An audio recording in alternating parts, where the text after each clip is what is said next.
Okay, so I typically work in several mediums. Two of the mediums I work in mostly are oils and watercolors. Oils, before I started painting, I mixed my palette, and this is actually on glass.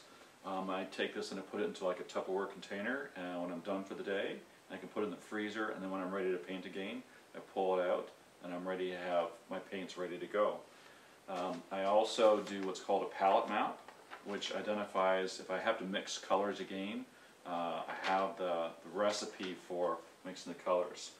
The fun thing about the oils is it's like painting with butter. When I add my medium, I have some medium here. It's a slow dry medium, which I like, which slows down the drying process.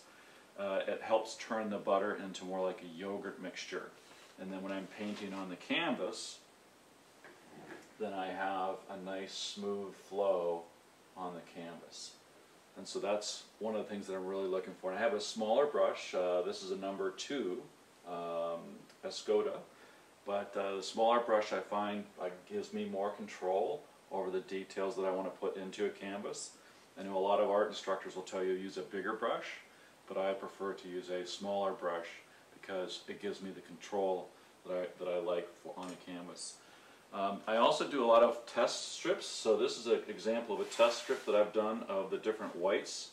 You don't really know what a color is going to look like on a canvas until you've done a test. Same thing would be true of watercolors. You don't know what color you're going to have as a result until you've actually put it on the surface that you're going to paint with. So if you want to see what your colors look like, you do a test strip.